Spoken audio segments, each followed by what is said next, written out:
the myriads of challenges facing our continent. As we celebrate 10 years of cooperation, we also celebrate 20 years of the standing of Africa's political platform, the African Union. The Fana Forum continues to closely align itself with the African Union by reflecting its discussions and engagements around the AU theme of the year. The Fana continues to be the foremost platform of which African voices from the African Union are amplified, be it in the form of African common positions, declarations, and campaigns. Your Excellencies, it is with great honor that I welcome you to Bahar Dar to the 10th edition of the Fana Forum after a challenging 2 years. The outbreak of the pandemic robbed us of the privilege of this gathering. The virtual 9th Fana Forum, held in Addis Ababa in 2020, was an attempt at adaptability, an attempt at employing the virtual world in what we called the new normal. While successful, I have to admit that the new normal was not a comfortable normal. The informality, the camaraderie, the informal exchanges that occur on the sidelines and on the corridors of the Fana could not be substituted. Today, as we gather here along the shores of Lake Fana, we are reminded of the importance of this gathering. We meet at a time when our continent is facing complex and compounding crises. The impact of the pandemic has been identified not to just have affected this gathering, but our economies, our societies, and our institutions' capacities in delivering much-needed services. The climate crisis is another looming implication, claiming lives and livelihoods, fueling and exacerbating conflict, straining society's capacity to survive and thrive.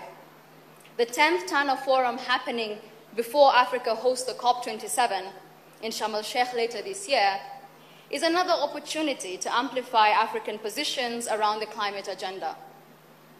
While we discuss the impact of COVID and climate, Your Excellencies, the African continent is still plagued with vicious and cyclical conflict.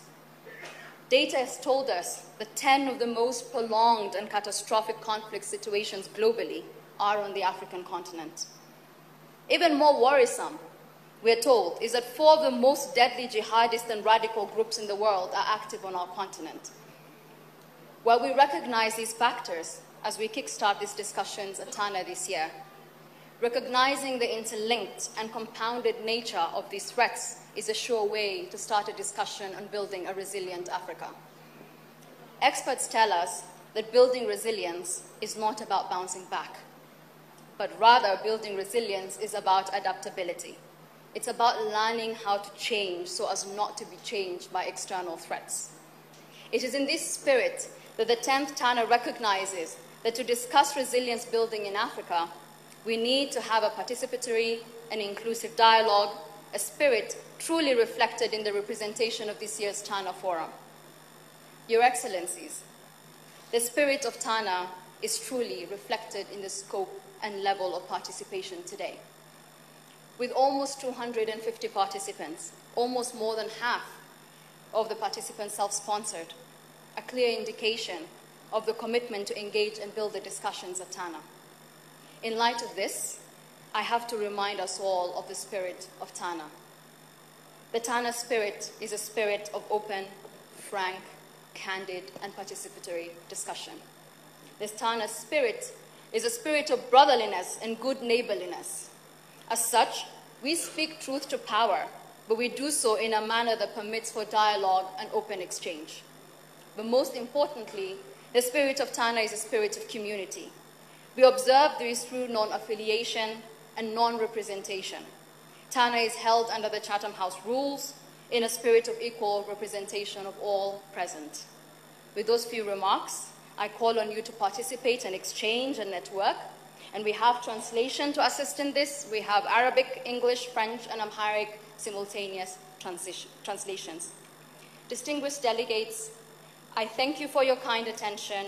And on that note, allow me to assume my role as the moderator for the 10th Fana Forum opening session.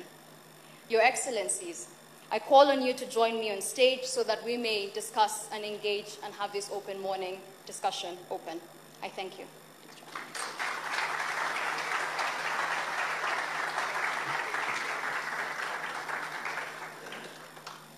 So I call on His Excellency, my apologies, our host, the President of the Amara Regional State, Dr. Kefele, to come and give us his remarks and join us on stage.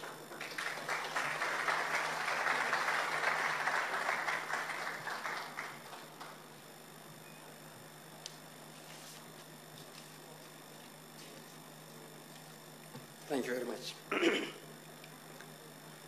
His Excellency Dr. Abiy Ahmed, Prime Minister of the Federal Democratic Republic of Ethiopia, His Excellency General Abdel Fattah al-Burhan, President of Sudan, Her Excellency Ms. Jessica Rose Epil Alupa, Vice President of the Republic of Uganda, His Excellency Mr. Hamza Abdi Bare, Prime Minister of the Republic of Somali, His Excellency Mr. Dammaka Makonnan, Deputy Prime Minister and Foreign Minister of Federal Democratic Republic of Ethiopia, His Excellency Mr. John Dramani Mahama, former President of the Republic of Ghana and Chairperson of the Fana Forum Board, His Excellency Mr. Hailemariam Desalegn, former Prime Minister of Ethiopia, Honorable delegates, distinguished guests and participants, ladies and gentlemen. On behalf of the Amara Regional State, I feel honored and privileged to welcome you all, Excellencies, honorable and distinguished guests, to this beautiful city of Bahir Dar. The Fana Forum is now conducted after 3 years of interruption due to COVID-19. I believe the Fana Forum would continue to contribute in sharing experiences, finding ways for building sustainable peace and security in Africa. Yes, Fana is the spirit of Africa. Yes, Fana can bring various ideas, experiences for the sustainable peace and management of security in Africa. I thank and appreciate His Excellency Dr. Abiy Ahmed, Prime Minister of Federal Democratic Republic of Ethiopia, for his attention and guidance to happen the forum in this colorful way. I would also like and appreciate the board chairman of Fana Forum Board for effective coordination of the forum. I would also like to thank institutions and individuals for their financial, technical contribution. I wish the forum success. Finally, I would like just to assure you that the city is a beautiful city, and we invite you all to visit the different cultural and historical heritages in Bahir Dar and around Bahir Dar. Thank you very much.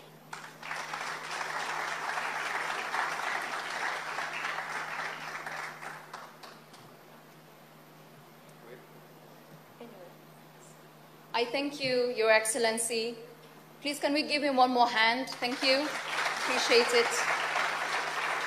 And there was no better way to have made the perfect introduction than to also welcome and thank our host, our chief host, the Prime Minister of the Federal Democratic Republic of Ethiopia, His Excellency Abiy Ahmed, to open the ceremony this morning. Your Excellency.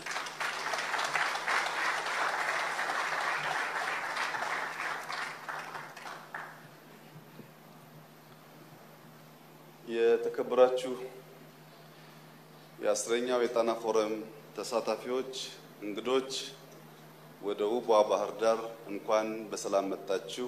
ይህ ፎረም የንግግር የምክክርና የእውቀት ሽግግር እንዲሆንላችሁ እመኛለሁ። ጤና ይስጥልኝ።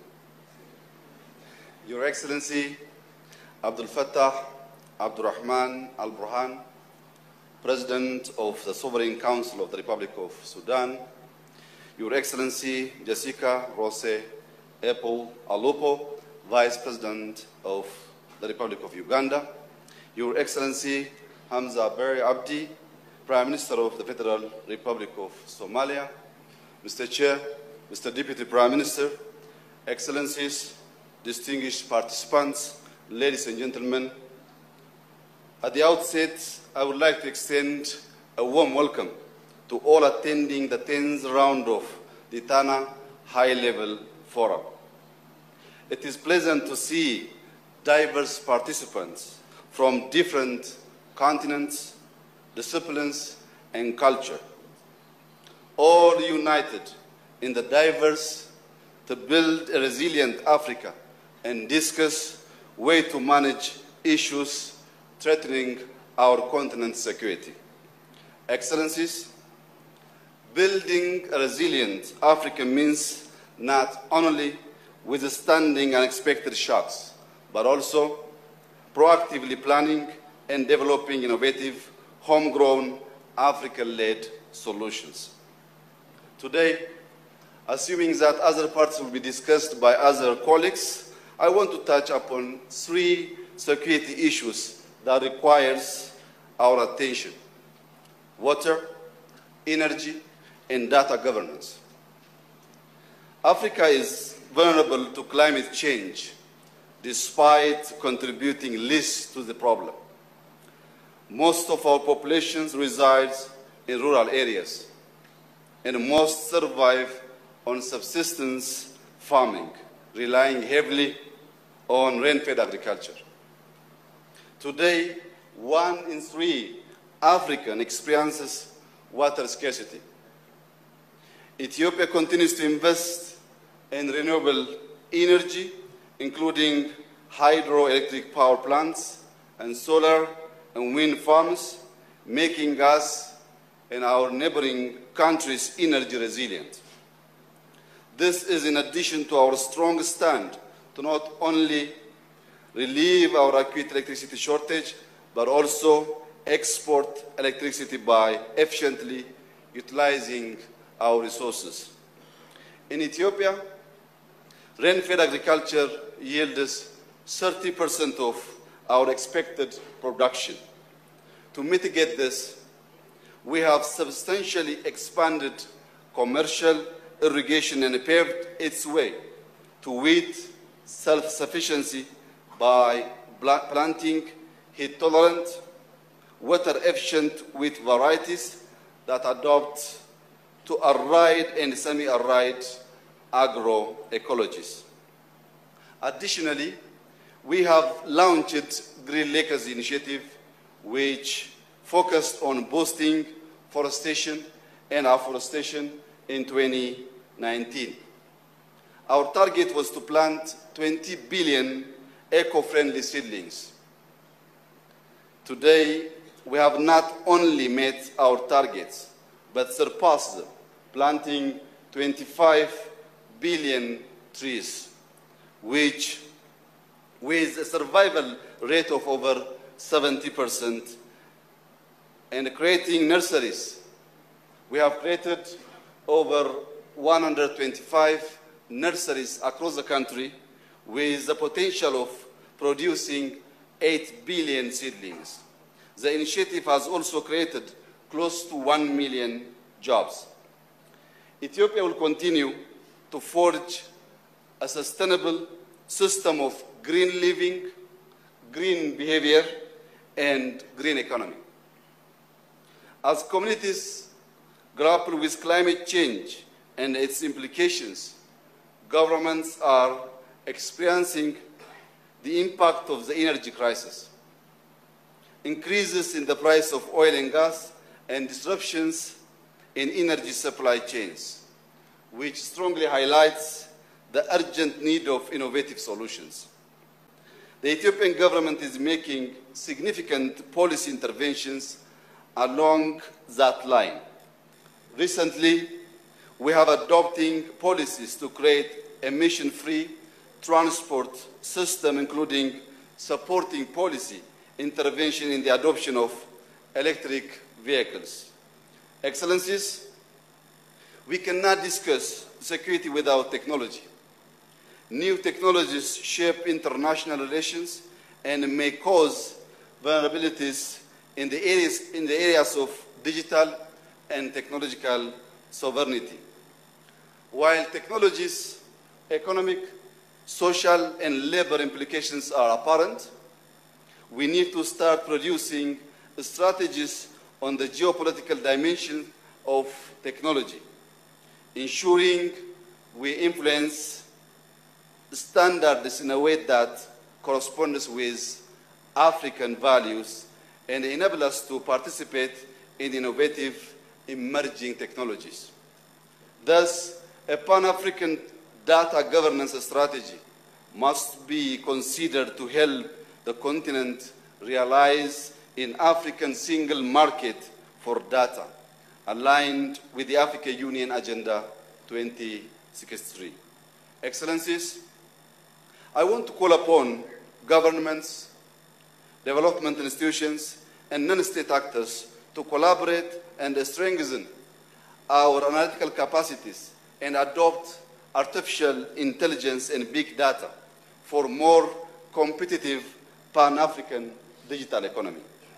I especially want to applaud the youth who have shared their perspective on security through their essays and reiterate that African youth should be integrated into decision-making process to ensure we create the resilient, diverse, equitable, and inclusive Africa we want. I wish you all a pleasant stay in this beautiful, magnificent city of Bahir Dar and a successful deliberation. God bless you all.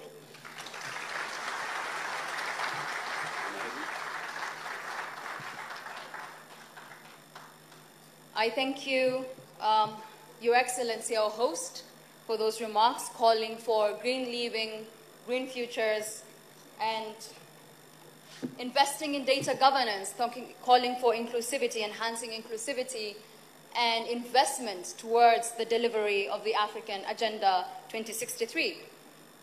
So next I would like to call on the head of state of the Republic of Sudan, His Excellency Abdel Fattah al-Burhan, to come and share his remarks with us. Your Excellency.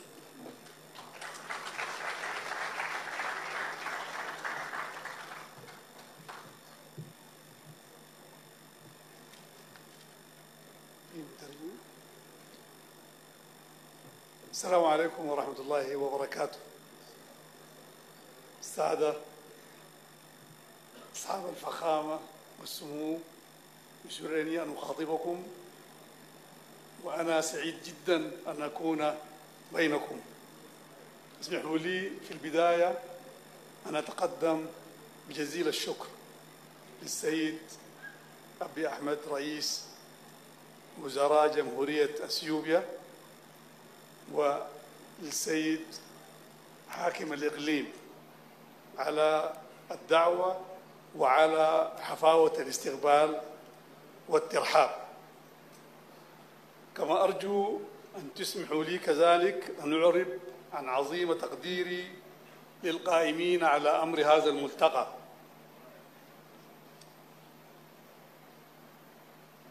هذا الملتقى الأفريقي الذي يناقش القضايا الأفريقية السياسية والأمنية بعمق حتى نستطيع أن نصل إلى جذورها.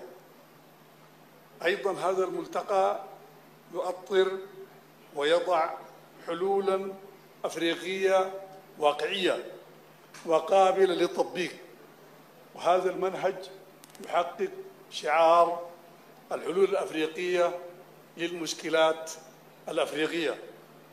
إن جمهورية السودان كدولة فاعلة في محيطها الإقليمي ظلت حريصة على المشاركة البناءة في فعاليات ملتقى تانا منذ إنشائه، ونتطلع إلى وصول هذه الدورة لمخرجات إيجابية تسهم في تحقيق الأمن والاستقرار في المنطقة وتعزز نمو ورفاهية الشعوب. تنعقد هذه الدورة العاشرة لمنتدى تانا رفيع المستوى حول الأمن في أفريقيا في ظل تداعيات جسيمة خلفها انتشار وباء كورونا والتحديات المتعلقة بالسلم والأمن ومخاطر تهدد الأمن الغذائي مع انتشار الكوارث الطبيعية الناتجة من التغييرات المناخية. كل ذلك أدى إلى تهديد الاستقرار في مناطق كثيرة من قارتنا.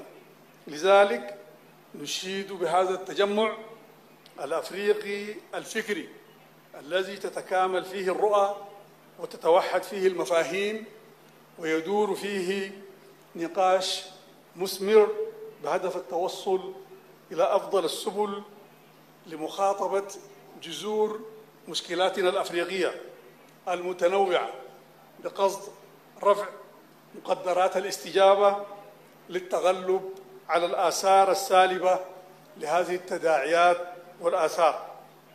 سيد الرئيس، حضور الكرام، ظل السودان يقوم بدور محوري في منطقة القرن الأفريقي لما له من موقع جيو استراتيجي ولإيمانه بمبدأ التعاون وقناعته بمنهج التكامل بين دول الإقليم وكذلك بينها وبين الأقاليم الأفريقية الأخرى. ويعمل السودان بوصفه الرئيس الحالي لإيجاد على تمتين أواصر حسن الجوار وحسن العلاقة بين دول الإقليم. حضور الكريم، واجهت مسيرة الانتقال في السودان تحديات وتعقيدات كثيرة، إلا أن المؤشرات الآن أضحت أكثر إيجابية وتدعو للتفاؤل وتبشر بقرب النجاح في الوصول إلى وفاق بمشاركة معظم القوى السياسية والمجتمعية وأطراف السلام. كل ذلك يقوي من الضمانات التي تكفل استقرار الفترة الانتقالية وتمكن الجميع من تشكيل حكومة مدنية تدير البلاد وتهيئ المناخ وتتخذ التدابير اللازمة لإقامة انتخابات حرة وشفافة في نهاية الفترة الانتقالية. من جانبنا نؤكد على مواقفنا الثابتة التي أعلناها والتي تقضي بانسحاب وخروج المؤسسة العسكرية من السجال السياسي لتتفرغ لأداء مهامها الأساسية في حماية وصيانة أمن وسيادة البلاد. في الختام، نأمل من هذا المنتدى الذي يضم العديد من الفاعلين في مختلف المجالات الحيوية السياسية والأمنية والذين عملوا على دراسة مسببات عدم الاستقرار في أفريقيا أن يخرج بخلاصات تؤدي إلى نتائج عملية تفضي إلى تحقيق السلام المستدام والأمن الغذائي ومخاطبة سبل تحقيق الأمن والاستقرار بما يسهم في تحقيق شعار إيجاد الحلول الأفريقية للمشاكل الأفريقية. أكرر شكري للسيد رئيس وزراء جمهورية اثيوبيا على هذه الدعوة، وأيضا شكرنا لإخوتنا جيراننا هذا الاستقبال الدافئ الذي من فك يؤسس ويؤطر لعلاقات مستدامة يحتاجها شعبينا. شكرا جزيلا.